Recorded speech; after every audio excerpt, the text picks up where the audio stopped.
pemaparan materi oleh panelis sekaligus diskusi dan tanya jawab yang dipandu secara langsung oleh Bapak Dr. Zahlul Ihsan SPMP selaku moderator. Kepada Bapak Dr. Zahlul Ihsan SPMP, silakan.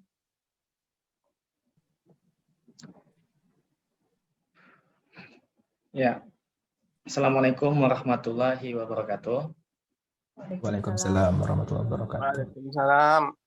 Puji dan syukur senantiasa kita limpahkan selalu kepada Allah Subhanahu wa Ta'ala, karena berkat nikmat dari beliau kita diberikan kesempatan, kita diberikan kesehatan untuk bisa berkumpul pada hari ini di hari yang cerah kalau di Padang ya Pak Cahyadi ya, meskipun masih dalam ruang Zoom karena kita masih dalam situasi pandemi.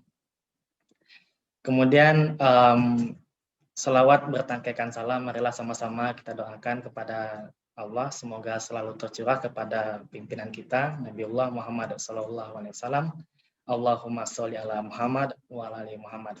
Semoga dengan senantiasa kita bersalawat kepada beliau, nanti di yaumil akhir, selawat-selawat tersebut akan membantu kita, supaya kita terbantu di yaumil akhir nanti.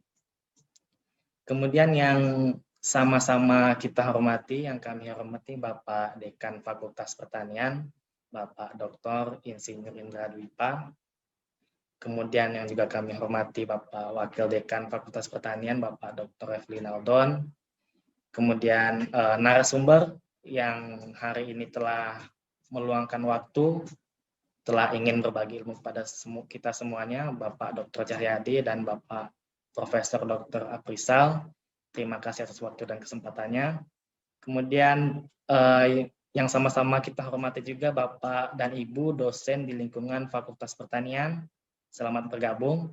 Semoga dengan upaya kita mengadakan sosialisasi ini, kita dapat mengangkat prestasi kita di bidang PKM ini ke tingkat nasional.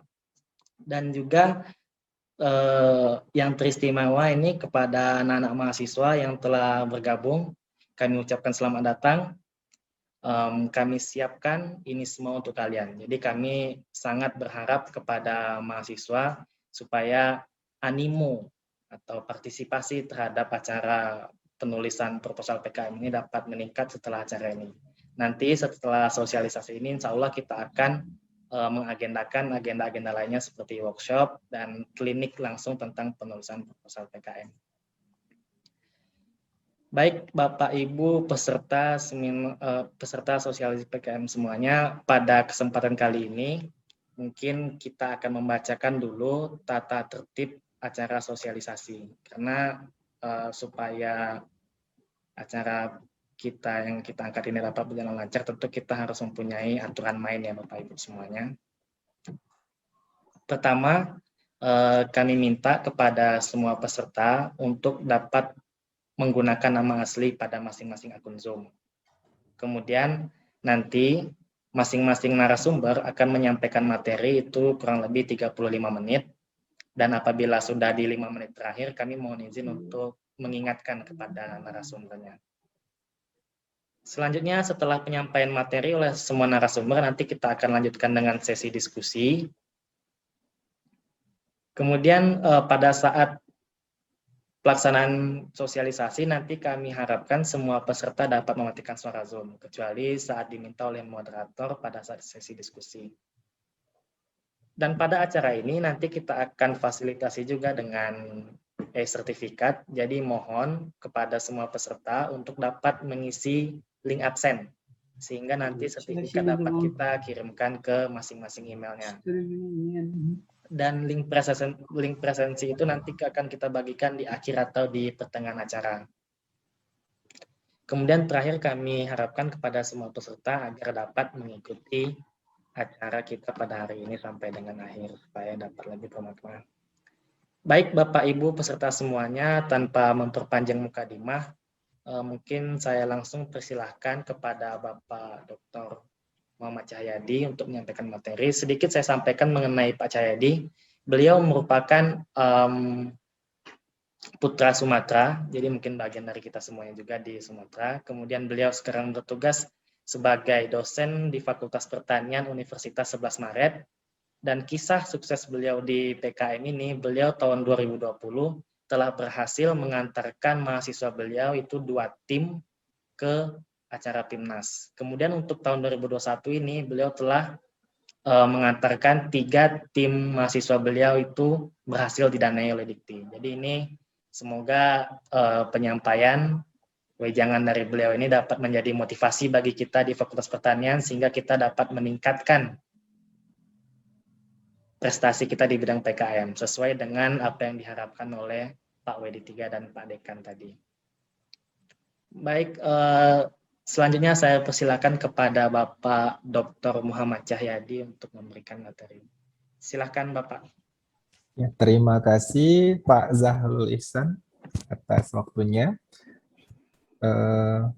Saya mohon izin share screen. Minta tolong host barangkali bisa enable. Sebelum saya share screen barangkali saya ucapkan salam. Assalamualaikum warahmatullahi wabarakatuh. Waalaikumsalam warahmatullahi wabarakatuh. Yang saya hormati Bapak Dekan, Dr. Indra Dwipa, kemudian Bapak WD3, Bapak Dr. Revinaldon Syukur, kemudian Bapak Ibu, kolega saya yang ada di Fakultas Pertanian Universitas Andalas,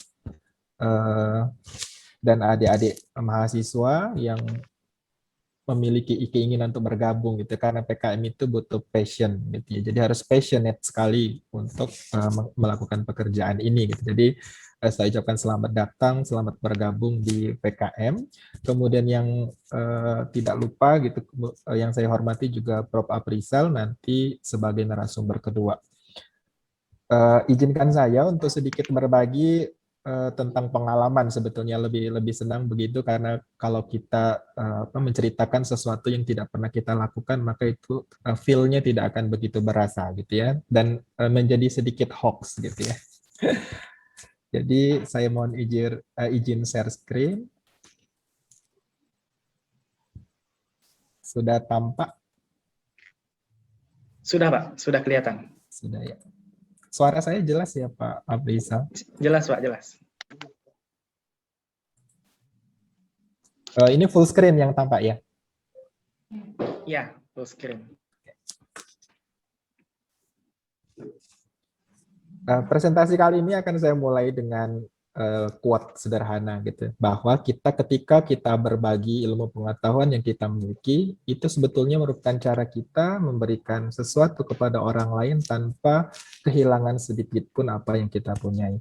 Nah, saya harapkan nanti adik-adik di sini maupun Bapak Ibu, kolega saya yang ada di Fakultas Pertanian Universitas Andalas, apabila ada yang bermanfaat bisa di-share ke yang lain gitu ya, karena tadi.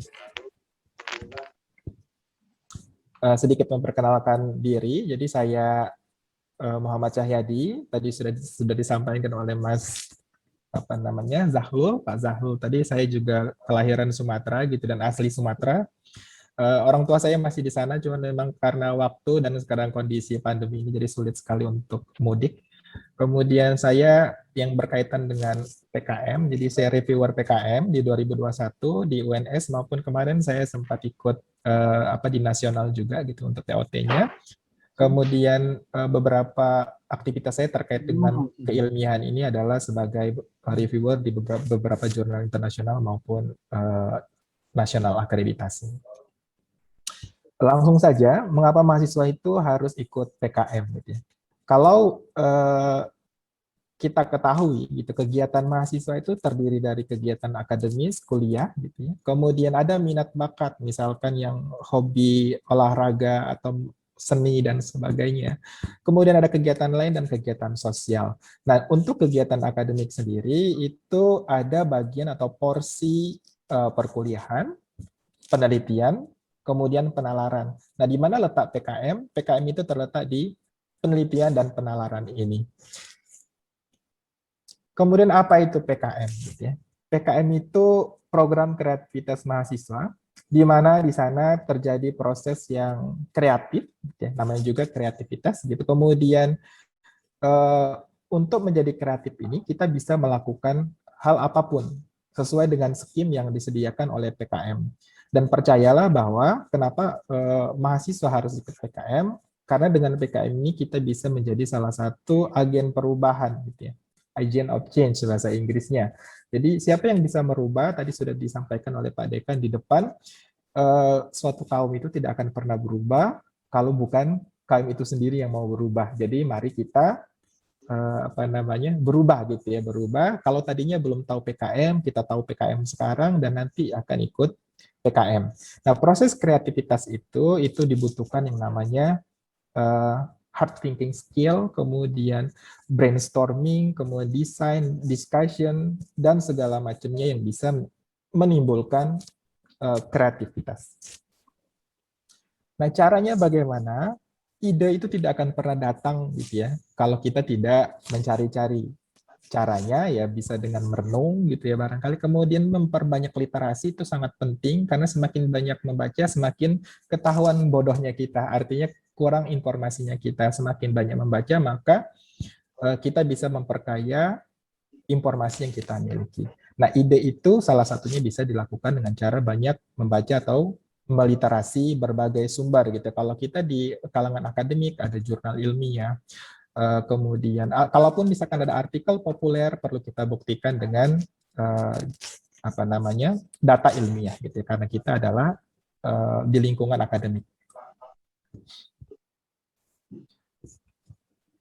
Nah, kemudian apa itu misi PKM?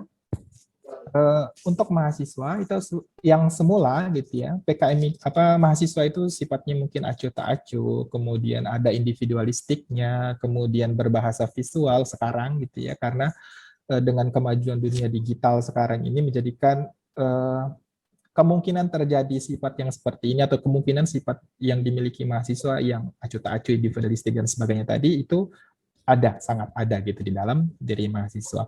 Nah, dengan adanya PKM itu akan melatih dengan sendirinya bahwa mahasiswa itu harus taat aturan, kemudian kooperatif karena di dalam PKM tidak boleh sendiri, harus ada tim di sana, jadi teamwork itu harus dilakukan. Kemudian kreatif penting gitu ya, pelaksanaan PKM itu adalah harus kreatif, tidak kreatif atau old school, kemudian jadul atau sudah pernah dilakukan orang lain, itu tidak akan pernah mendapat dana di PKM.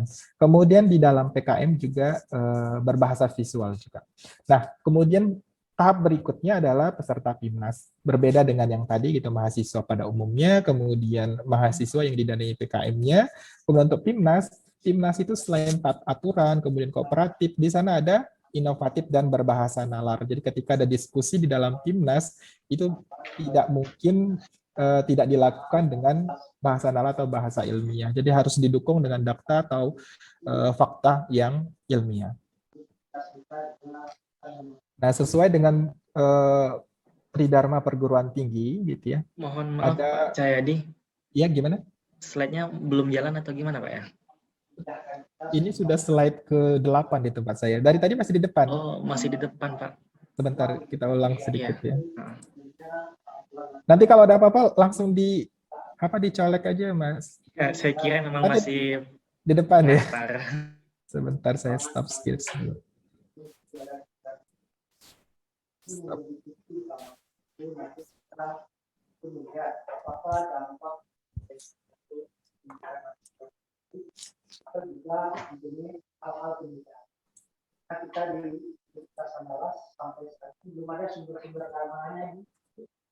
Ini sudah berubah, Mas? Sudah di filosofi PKM. Ini berubah? Misi PKM, oke. Oke, berubah. Itu minta tolong yang lain bisa di mute, Pak. Ada beberapa yang bicara noise. Oke, saya lanjutkan Pak Ihsan ya. Tadi sudah kelewat. Jadi saya ya ini kemudian ini sudah tadi. Mohon maaf gitu ya, karena sampai ke filosofi PKM bahwa di dalam Tridharma perguruan tinggi kita barangkali sudah hafal, kita ada pendidikan, pengajaran, kemudian penelitian dan pengembangan, ada pengabdian kepada masyarakat. Nah, PKM itu ada 5 bidang. Ada ditambah nanti ada KT, karya tulis, ada GT dan AI, kemudian ada GFK sekarang gitu ya, gagasan futuristik konstruktif.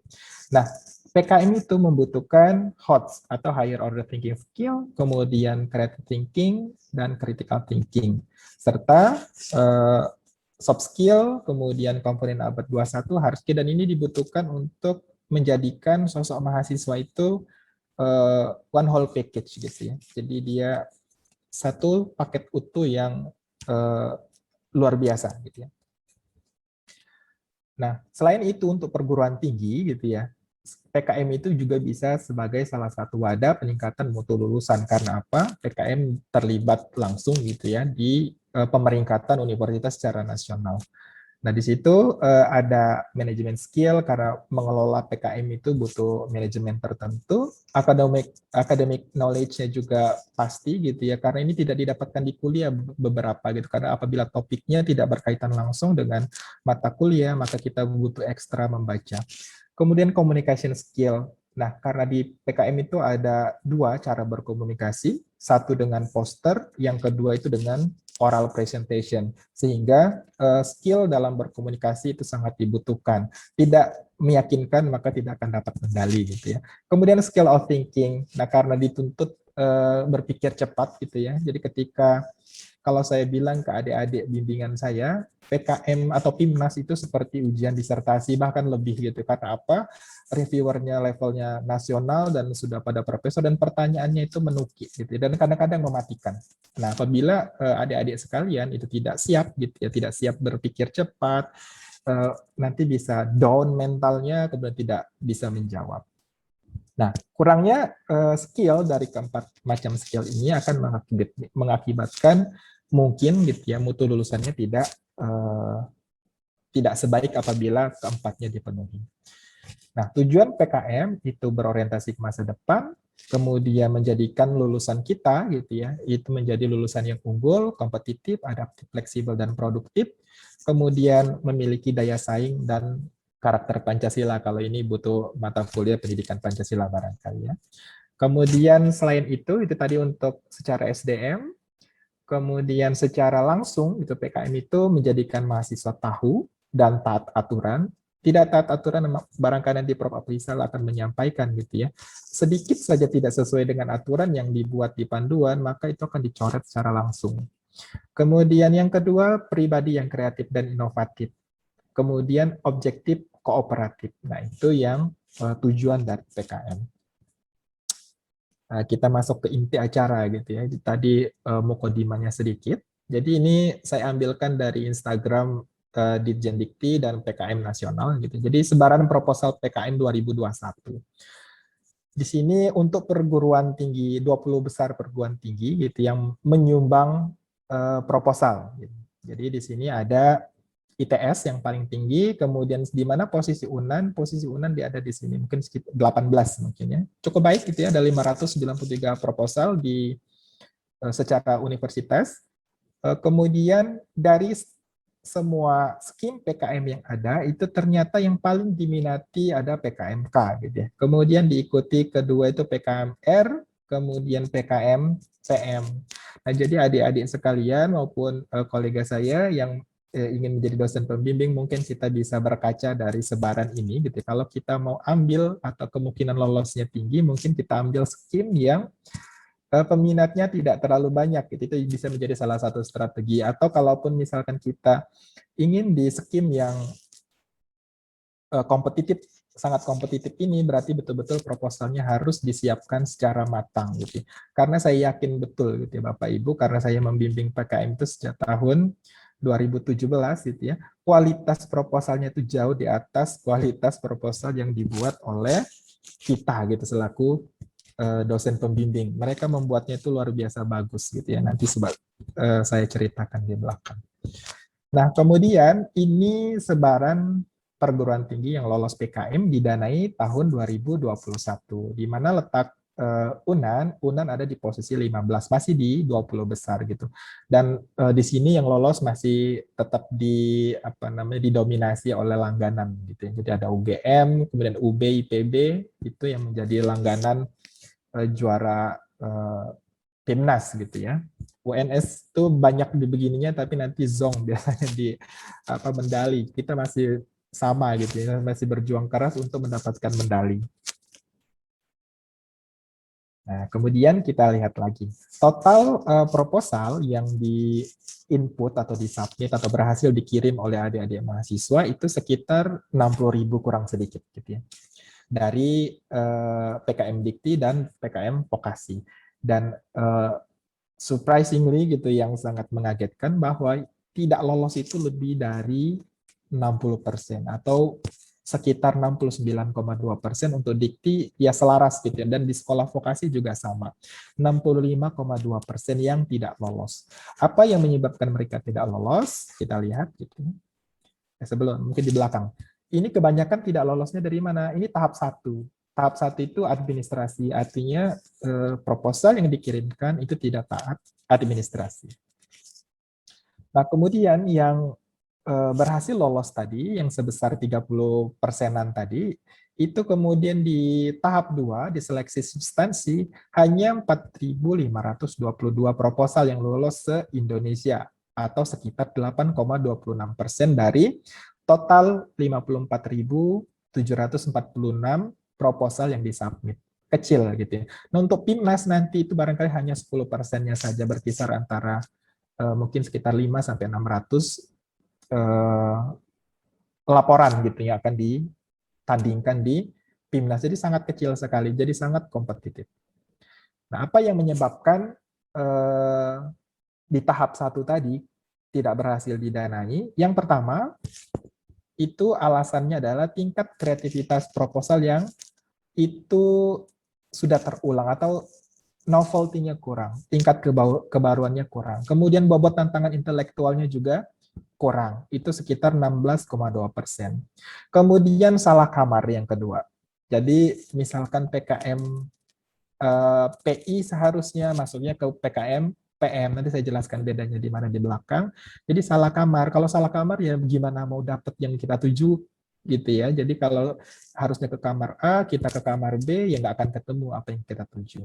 Kemudian yang paling banyak menjadi alasan gitu ya, kenapa di tahap 1 itu tidak berhasil lolos, ternyata adalah tidak taat. Artinya administrasi yang bersifat wajib itu tidak dipenuhi oleh tim mahasiswa yang mengajukan proposalnya. Jadi ini yang paling, kita tuh lemah sekali memang literasi kita, bangsa Indonesia ini, jadi kadang-kadang tidak mau membaca panduan gitu, cuman ada contoh yang tahun sebelumnya, kemudian diikuti, padahal setiap tahun panduan PKM itu berubah. Nah, kemudian dari yang tadi gitu ya, dari segala berbagai jenis PKM tadi, yang lolos pendanaan itu ada di PKMK, itu 798 yang lolos gitu ya. Jadi yang paling banyak lolos itu ternyata dari kelompok PKM riset eksakta, yaitu 1.509.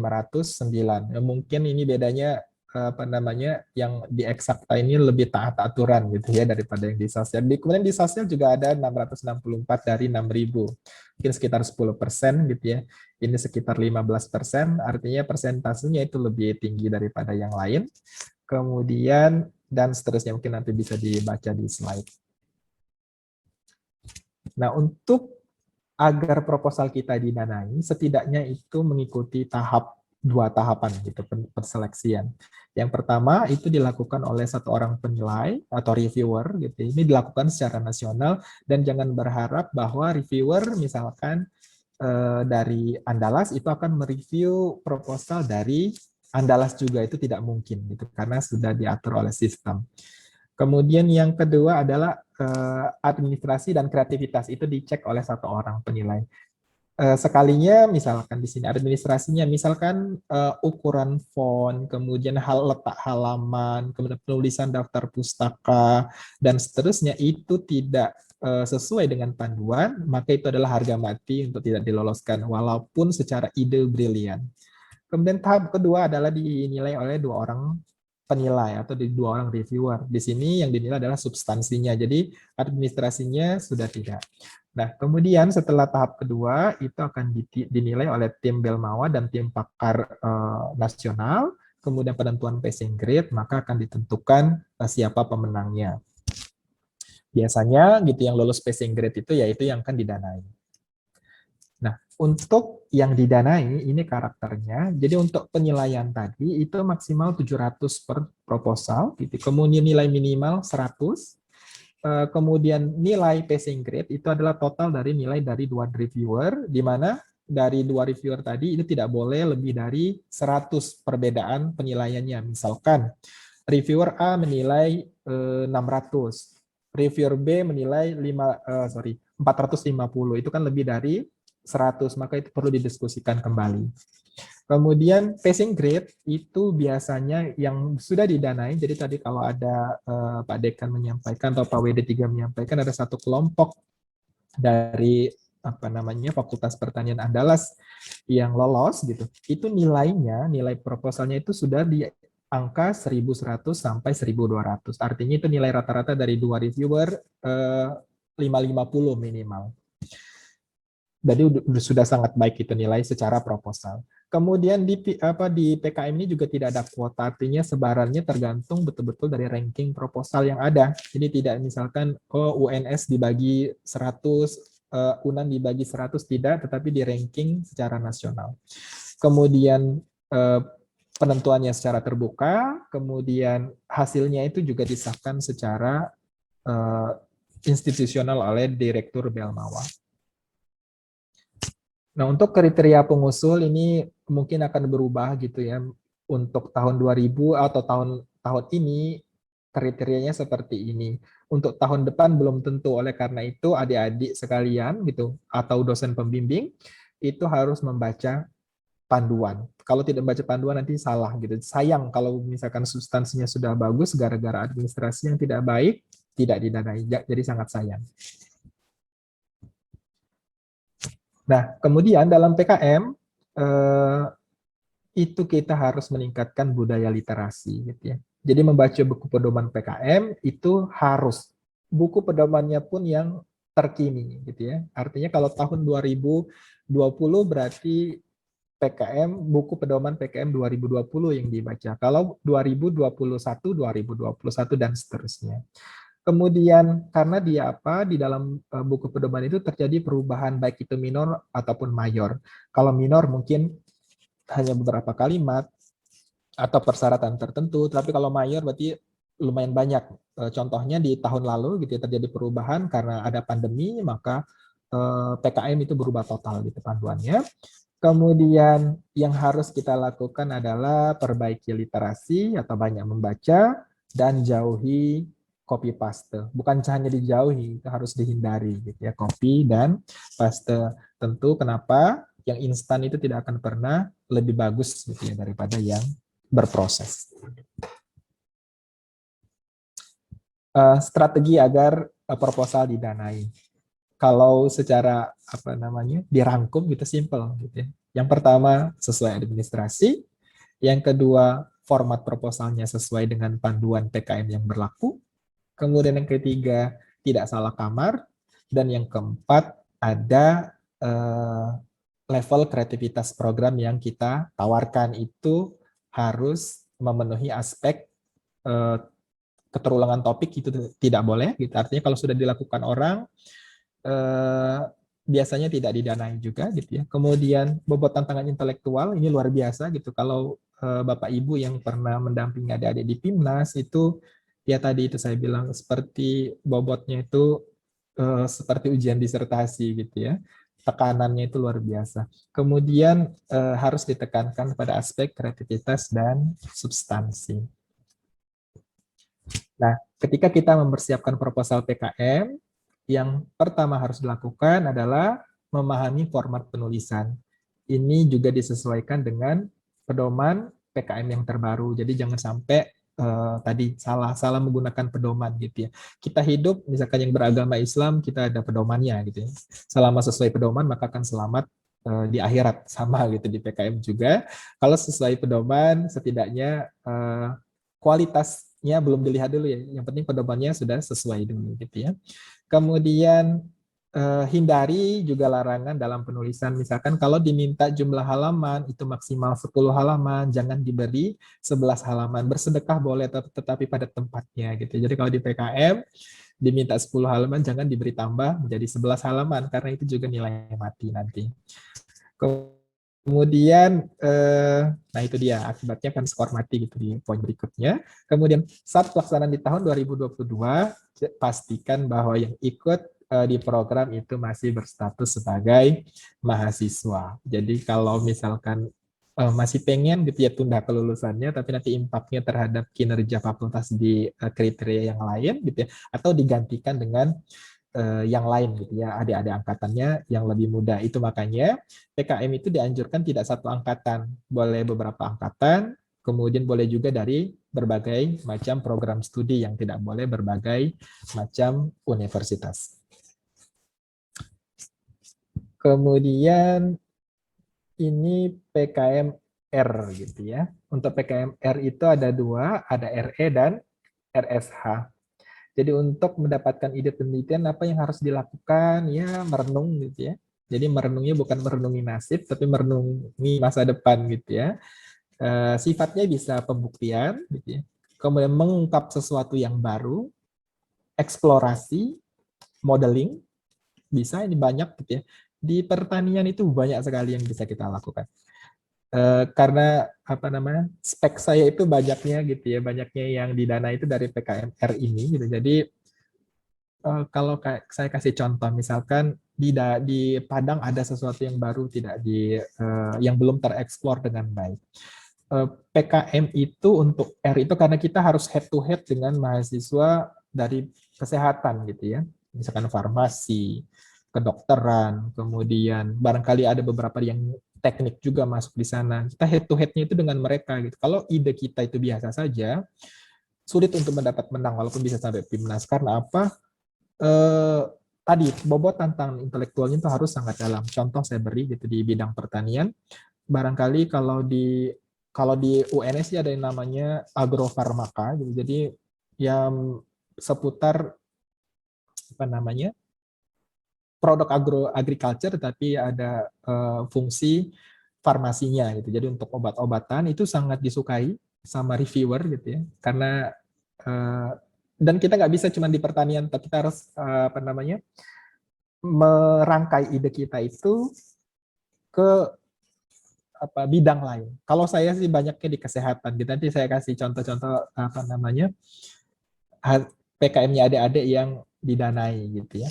Nah kemudian kebaruannya itu juga boleh, harus menjadi pertimbangan yang sangat penting gitu ya. Jadi novelty itu sangat penting.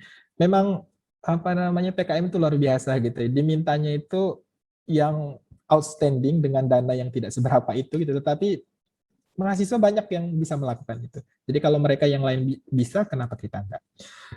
Kemudian urgensi penelitian, ini biasanya kita ke data-data biasanya ya. Kemudian untuk pelaksanaan sih ini masih bisa daring maupun luring gitu dengan prokes yang ketat. Kemudian untuk riset sosial humaniora mungkin tidak akan saya singgung karena ini bagian dari bukan di eksakta gitu, itu dengan kuesioner ataupun daring. Nah, untuk di R ini kalau yang hobi bermain di, mungkin ada Bapak Ibu dosen yang mainnya di misalkan molekular docking, kemudian apalah gitu yang sifatnya itu ke sistem metabolisme dan sebagainya, itu sangat disukai di PKM gitu. Apalagi misalkan untuk obat, untuk meningkatkan apa kesuburan tanah barangkali kalau dari ilmu tanah, atau untuk meningkatkan hasil produksinya.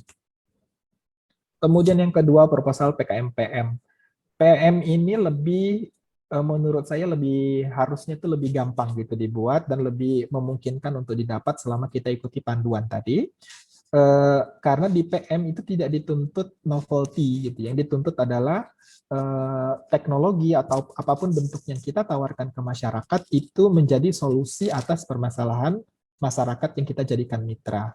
Sebagai catatan gitu ya, kalau di kita di dosen mungkin PKM PM ini adalah IBM gitu ya, atau pengabdian kepada masyarakat. Tetapi untuk PKM PM itu hanya mitra yang non-profit. Non-profit, jadi bukan UKM atau yang menghasilkan uang gitu ya. Mereka non-profit. Kalau di sini saya contohkan misalkan ada kelompok lansia atau kelompok anak-anak atau yang lainnya. Nah, tawaran solusi permasalahan ini itu adalah yang tepat guna dan siap pakai, jadi bukan desain. Jadi yang mereka siap terima. Makanya relatif lebih, menurut saya lebih ringan gitu ya, daripada PKMR tadi. Kemudian PI yang kedua. PI itu sama dengan PM, bedanya adalah mitra kelompok kita itu adalah yang profit. Jadi mereka profit oriented, menghasilkan uang gitu ya. Contohnya ada UMKM. Sama gitu. Jadi bukan desain yang kita tawarkan, tetapi adalah teknologi yang tepat guna dan siap diterapkan di mitra profit ini.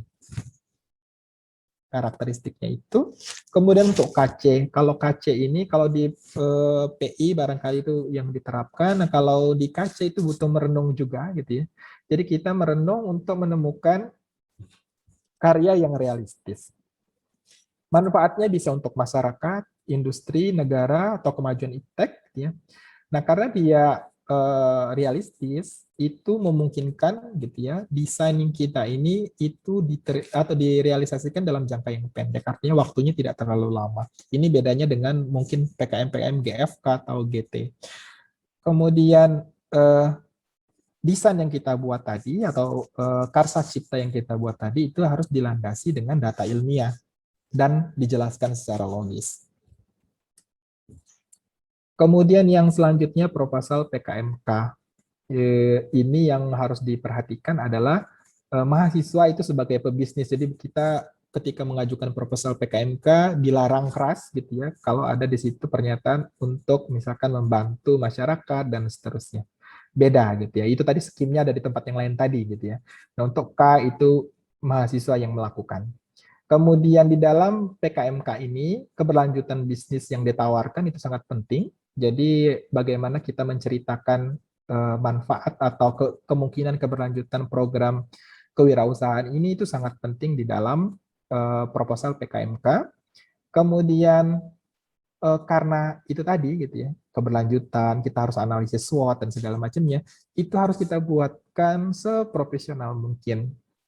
Bisa dibayangkan kalau kita misalkan UKM atau usaha punya usaha tertentu dan kita ingin mengajukan pinjaman bank. Jadi harus perfect gitu untuk membuat PKMK ini.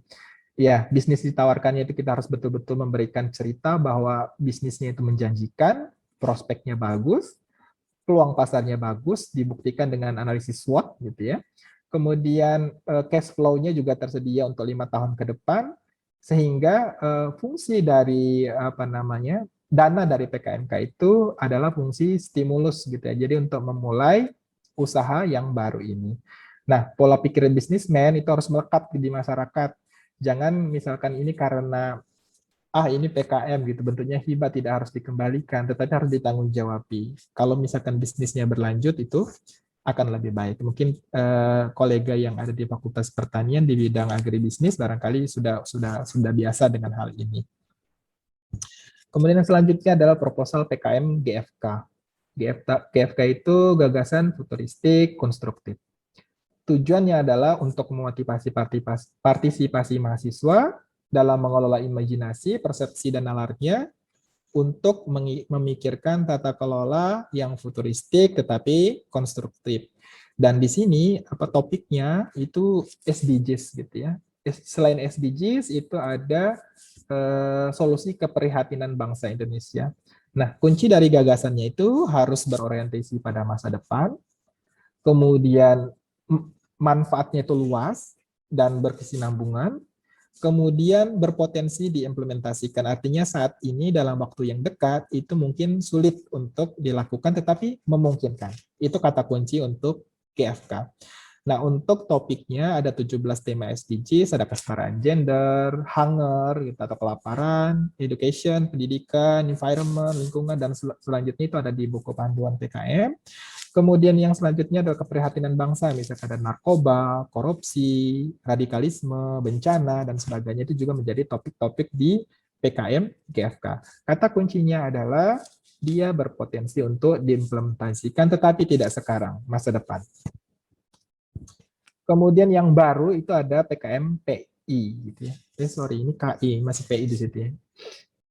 Jadi KI itu karya inovatif, ini baru gitu ya. Jadi dia mirip PKM PI tetapi tidak membutuhkan mitra dalam pelaksanaannya. Kemudian yang selanjutnya ada proposal PKM GT atau gagasan terpadu. Nah, tulisan ini berisi gagasan yang kreatif, kemudian futuristik, dia harus menawarkan solusi permasalahan yang ada di masyarakat dan implementable di masa depan. Juga sama mirip dengan GFK gitu, tapi dia dalam bentuk karya tulis. Nah, tulisannya bersifat objektif, artinya harus disupport oleh data-data, kemudian sumbernya terpercaya, ya bisa sumber kajian ilmiah dari berbagai jurnal dan lainnya, kemudian orisinil bukan jiplakan, kemudian karya kelompok bukan karya individu. Nah, untuk PKMGT jangan sampai gitu kalian membuat proposal atau adik-adik membuat proposal itu memberikan ajuan pendanaan, karena di GT itu tidak ada ajuan pendanaan. Hanya dia nanti diberi insentif, kalau sekarang sekitar 3 juta rupiah kalau tidak salah, dan ini juga dilombakan di PIMNAS. Dan yang terakhir adalah proposal PKM AI atau artikel ilmiah. Untuk PKM AI itu tidak diusulkan ke PIMNAS dan dia juga tidak ada pembiayaan. Dia hanya mendapat insentif tadi, sama seperti GT, bedanya tidak ke PIMNAS. Nah, untuk AI itu adalah artikel ilmiah siap terbit dan sudah mengikuti kelaziman kaidah penulisan suatu jurnal ilmiah, gitu ya. Bisa berupa atau bersumber dari kegiatan yang telah selesai. Contohnya misalkan dari riset mandiri mahasiswa, dari kegiatan magang, atau juga bisa dari PKM tahun sebelumnya yang tidak lolos PIMNAS. Jadi didanai itu boleh, apalagi tidak didanai itu juga boleh. Gitu. Jadi yang tidak boleh yang lolos PIMNAS. Nah, agar sukses gitu pelaksanaan PKM-nya, tentu gitu kita harus mempersiapkannya dengan matang. Ini luar biasa gitu Fakultas Pertanian Undan di bulan Juni sudah mempersiapkan gitu untuk menyongsong PKM 2022. Pastikan bahwa ide proposalnya itu disiapkan dengan baik gitu. Barangkali harus intensif ini Pak WD3 dan Pak Dekan gitu biar mencuat banyak.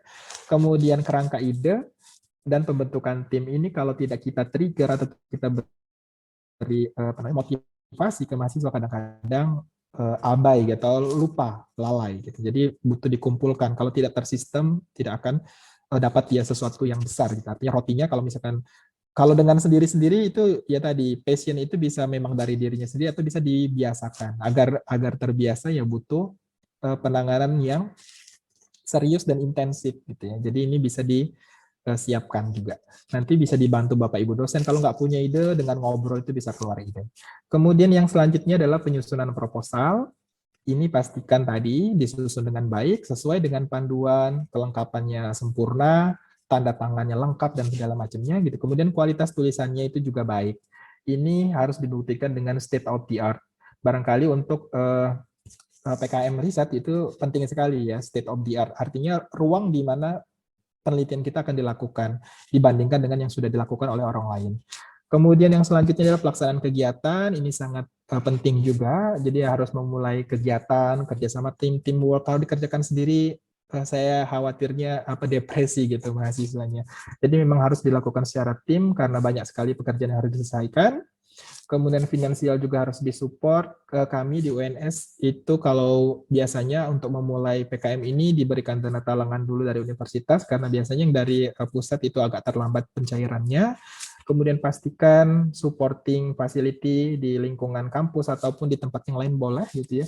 Itu tersedia untuk risetnya kalau itu riset dan yang lain-lainnya. Kemudian hindari penyimpangan dan barangkali juga kita harus antisipasi antrian laboratorium dan sebagainya gitu ya.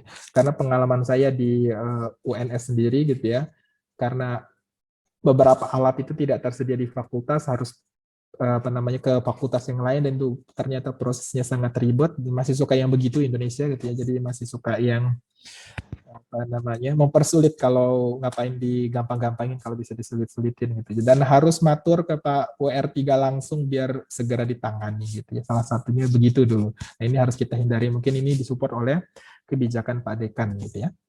Atau ini UNAN nanti. Kemudian yang selanjutnya adalah monep dikti PKP 2 kalau sekarang gitu ya. Itu alokasi waktu harus tepat 10 menit gitu ya.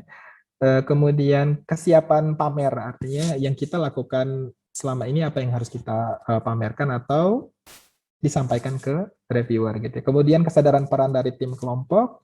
Jadi jangan satu yang mengambil alih. Jadi kalau apa-apa yang menjawab hanya satu saja, tetapi yang lain tidak mendukung gitu ya. Kemudian kesadaran waktu ini sangat penting. Jadi kalau diberi waktu 5 menit ya 5 menit. Nah untuk tepat waktu itu butuh latihan berkali-kali dan teksnya harus dibuat gitu ya. Kalau enggak nanti kalau improvisasi bisa kemana-mana ceritanya, akhirnya waktunya kelewat gitu ya. Nanti dikurangi nilainya.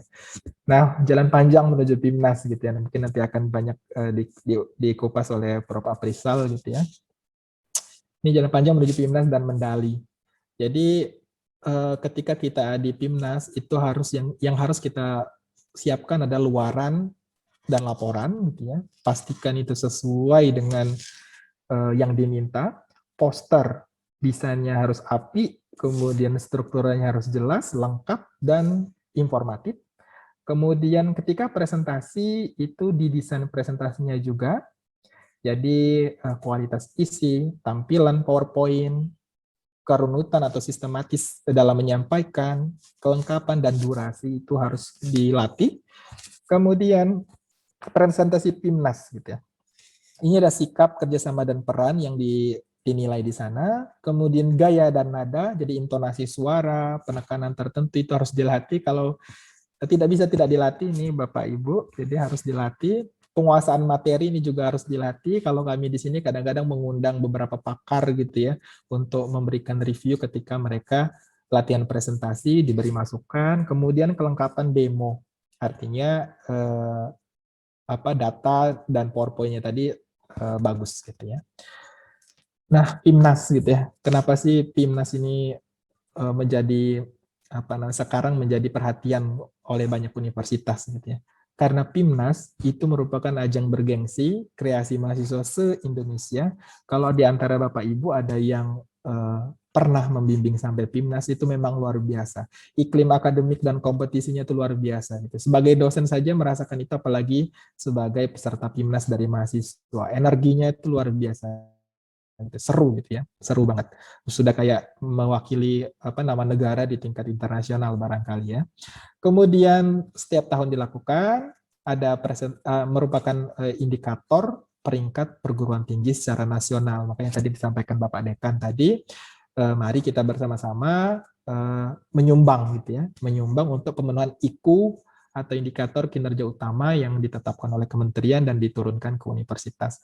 Dan lokasinya kalau dulu luring itu keliling Indonesia gitu ya. Kalau kemarin misalkan di Pulau Jawa di UGM, maka tahun ini harusnya itu di pulau yang lain. Kabar-kabarnya sih saya dengarnya akan di Andalas atau USU gitu ya. Tapi mungkin nanti ada bocoran dari Prof. Aprisal siapa yang akan menyelenggarakan PIMNAS ke-34 tahun ini. Nah, untuk lolos PIMNAS setidaknya gitu, ini saya dikit aja, tidak akan banyak karena nanti akan banyak dikupas oleh Prof. Aprisal, ya totalitas, nggak boleh separuh-separuh, taat aturan, mengerjakan luaran dan laporan dilarang sekali mepet deadline, karena deadline itu nggak akan sempurna gitu ya. Open-minded, nggak boleh menyerah gitu ya. Capek Pak, capek Bu gitu ya. Memang capek PIMNAS itu, tapi harus ketika diberi masukan harus mau menerima masukan dan diperbaiki. Oleh karena itu kerja sama tim itu harus ada gitu. Kalau dibebankan ke satu orang nanti stres gitu ya. Kemudian harus sabar berproses, tidak ada yang instan gitu ya. Kemudian latihan presentasi berkali-kali dan berpikir cepat untuk menjawab substansi. Nah, untuk dosen pembimbing gitu ya, pesan saya yang pertama harus memahami aturan PKM secara utuh. Jadi aturan penulisan proposal, apa yang dilarang, karakteristik tiap bidang PKM itu harus kita kuasai. Tidak bisa kita hanya misalkan mahasiswa buat, kita tinggal tanda tangan, tidak bisa seperti itu. Harus dicek. Kalau tidak ya tadi akhirnya kan sekitar 60 sekian persen gagal di administrasi. Sayang gitu ya, kalau misalkan idenya itu udah luar biasa brilian, tetapi administrasinya tidak beres, maka akan dicoret. Kemudian yang kedua adalah terlibat dalam keseluruhan proses PKM, dari penyiapan proposal, pelaksanaan PKM, dan persiapan PIMNAS. Itu harus dibimbing intensif Bapak Ibu. Jadi kalau kalau saya berikan sedikit gitu ya, gambaran apa yang kami lakukan tahun lalu gitu sehingga membuahkan satu perunggu, itu saya mendampingi itu sampai kadang-kadang jam setengah 1 pagi gitu ya di kampus untuk mempersiapkan segalanya dan memastikan bahwa item yang diminta itu dipenuhi gitu ya. Dan itu intensif, misalkan seminggu bisa 2 atau 3 kali, baik secara luring maupun daring. Kemudian bagi para Bapak Ibu calon pembimbing gitu ya, untuk mahasiswa yang banyak ide gitu. Kadang-kadang kan mahasiswa mau buat ini, buat itu, melakukan ini, melakukan itu mohon dibimbing gitu, diarahkan agar fokus ke satu tujuan tertentu. Karena kalau terlalu banyak ide nanti menjadi tidak fokus. Ambil satu bagian yang paling dikuasai. Kemudian yang kedua adalah bagi mahasiswa yang kurang ide gitu, atau kurang piknik. Nah, untuk yang kurang ide ini, ide itu akan muncul selama kita banyak membaca, banyak bersilaturahim gitu ya. Kalau kita banyak diskusi, insya Allah nanti banyak ide gitu ya. Kemudian kita beri second opinion, stimulasi ide kepada mereka, mereka bisa lakukan itu. Kemudian yang selanjutnya adalah mendorong untuk berproses gitu ya. Bersabar berproses, tidak ada yang instan dalam dunia ini gitu ya. Kemudian soliditas tim harus dijaga dengan cara memberikan motivasi kepada mahasiswa bimbingannya. Ini penting Bapak Ibu, karena kadang-kadang mereka down gitu, capek, atau kalau hasil riset luring ternyata nggak sebaik yang diharapkan, itu kan bisa down mentalnya. Nah, itu harus dipupuk biar termotivasi sampai akhir. Nah, oleh karena itu, apa yang harus dilakukan gitu ya, ini dia gitu ya. Ide kadang-kadang kita muncul seketika, itu ditulis. Kemudian cari solusinya. Kalau tidak bisa sendiri, ngobrol sama teman-temannya. Kalau sudah ngobrol sama teman-temannya masih stuck, ngobrol sama Bapak Ibu dosen. Insya Allah Bapak Ibu dosen itu orang yang berpengalaman dan hidupnya lebih lama gitu ya, lebih dulu daripada mahasiswa, sehingga punya experience tertentu yang bisa dibagikan. Kemudian mencari tim untuk mengimplementasikan ide kita. Tim itu harus kokoh, kuat, solid gitu ya. Kemudian cari dosen pembimbing yang pas, karena dosen pembimbing yang sebidang itu akan lebih bagus. Nanti akan dicek juga di proposal. Kalau bukan bidangnya, misalkan idenya tentang pertanian, dan pure tentang pertanian, tapi dibimbing oleh orang hukum misalkan, jauh ya. Nah itu mesti nanti akan dicoret. Kemudian literasi, seperti yang saya bicara, yang sampaikan di depan, harus banyak literasi, belajar merenung, berpikir tentang hal-hal yang di seputar di sekeliling kita saja gitu. Kalau belum ada bukti ilmiahnya, kita buktikan dengan PKM ini. Kemudian menuangkan ide dalam bentuk gagasan itu bisa ditulis, dicatat, kemudian membaca gitu ya. Idenya apa, baca faktanya atau data yang dibutuhkan untuk ide kita. Kemudian ini yang terakhir adalah banyak diskusi dan bergaul dengan orang-orang yang tertarik dengan PKM gitu. Jadi biar menimbulkan iklim PKM ini baik di Fakultas Pertanian Universitas Andalas, ya itu tadi harus berdiskusi dengan orang yang seide gitu atau sepemahaman sehingga nyambung obrolannya. Kalau misalkan anak-anak yang tidak tertarik dengan PKM, kita ajak ngobrol tentang PKM yang nggak nyambung, itu nggak satu frekuensi. Dan ini gitu ya, terakhir sebelum slide saya berakhir sepertinya ini ya, tanamkan di diri adik-adik sekalian dan Bapak Ibu dosen pembimbing bahwa kita bisa melakukannya, dan untuk meraih apa tujuan kita di PKM itu ya untuk medali kalau saya sih gitu ya. Jadi saya doktrin adik-adik yang saya bimbing itu ya dengan kita harus memberikan medali. Kapan lagi kita support IKU untuk kampus kita, untuk institusi kita. Nah, ini beberapa daftar bimbingan saya yang dinamai Belmawa. Jadi saya itu mulai PKM 2017, saya pulang sekolah 2015, kemudian percobaan pertama kami lolos PKM PE waktu itu naik penelitian, dan lolos di Pimnas Makassar tahun 2017, tetapi tidak membawa medali. Kemudian tahun 2018 hanya didanai, tidak lolos Pimnas. 2019 saya off, 2020 itu dari berapa yang diajukan itu ada 3 yang didanai, 1 PKM K, 2 PKM PE. PE ini RE sekarang ya. Dan yang ke Pimnas 1 PKM K dan 1 PKM PE, dan dari PE itu kita dapat medali perunggu. Nah, ini yang dapat medali perunggu gitu. Jadi contohnya itu analisis potensi jelly gelatin sapi sebagai agen anti hipertensi. Seperti yang saya sampaikan tadi, kita coba explore apa yang kami punya di peternakan, kemudian kita hubungkan dengan dunia kesehatan. Kemudian yang ini juga sama, yang ini adalah bucatur, jadi bubuk masak berdasar apa memiliki dari cangkang telur gitu ya, high kalsium guna menjaga kesehatan gigi. Jadi tidak semerta-merta hanya misalkan kita buat bumbu masaknya, tetapi kita coba hubungkan dengan manfaatnya. Nah, untuk tahun ini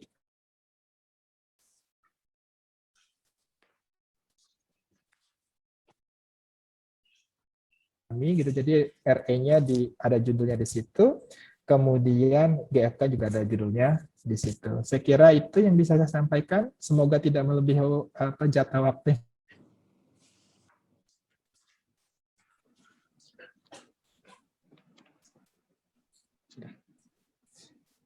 Baik, terima kasih Pak Dr. Cahyadi ya. Banyak sekali tadi yang disampaikan oleh Pak Cahyadi tentang bagaimana kiat-kiat bagi kita sebagai dosen pendamping ataupun nanti kiat-kiat untuk mahasiswa kita dalam membuat proposal PKM. Pak Cahyadi juga saya lihat menampilkan data-data statistik tentang PKM tingkat nasional dari masing-masing universitas. Saya harap semoga ini menjadi cambuk bagi kita dari Fakultas Pertanian Universitas Andalas. Semoga dengan melihat data-data tadi itu kita termotivasi, meningkat animo kita untuk menaikkan level universitas dari 20 besar itu kalau bisa tahun depan dengan usaha bersama kita akan mencapai 10 besar. Itu harapan kita semuanya. Amin amin ya rabbal alamin. Kemudian tadi Pak Cahyadi juga selaku dosen pendamping yang sudah mencapai lolos PIMNAS, itu meraih perunggu di tahun kemarin, telah memaparkan secara rinci mulai dari mana kita menemukan ide dengan cara berpikir, kemudian membaca literatur. Dari sana nanti akan muncul ide-ide tentang PKM ini. Karena dalam penulisan PKM ini sangat penting state of the art atau novelty atau kebaharuan dari judul proposal yang diajukan. Kemudian mahasiswa, ini sebenarnya sangat banyak disediakan skim. Jadi untuk PKM itu tidak hanya tentang riset saja. Kalau yang suka berwirausaha juga ada PKM wirausaha. Kalau sukanya hanya di sebatas gagasan dari literatur review juga ada PKM yang membidangi bidang gagasan tertulis, PKM GT atau PKM artikel ilmiah. Jadi di zaman sekarang ini saya rasa semua kaum milenial mahasiswa itu sangat terfasilitasi. Asalkan masih di sisi positif, ada tempatnya di mana akan berkarya. Kemudian yang penting juga dari Pak Cahyadi tadi ya, itu proposal yang ditulis wajib 100% memenuhi sistem yang ada di panduan. Jadi apabila tidak terpenuhi syarat administrasi, tidak terpenuhi bagaimana tata cara penulisan, itu akan di-cut secara otomatis oleh sistem. Oleh karena itu, ini nanti dari kemahasiswaan insya Allah akan melakukan pendampingan secara kontinu, secara intensif kepada mahasiswa dan dosen pendamping untuk dapat mencapai sukses di PKM ini. Karena sesuai yang disampaikan oleh Pak Cahyadi tadi ya, bahwa PIMNAS itu adalah ajang yang bergengsi bagi mahasiswa tingkat nasional. Di sana sangat terasa sekali iklim akademisnya, sangat terasa sekali kompetisinya. Jadi berbahagialah bagi teman-teman nanti yang dapat bergabung di PIMNAS. Oleh karena itu, sekarang kita persiapkan dari 2021 untuk mencapai PIMNAS tahun 2022.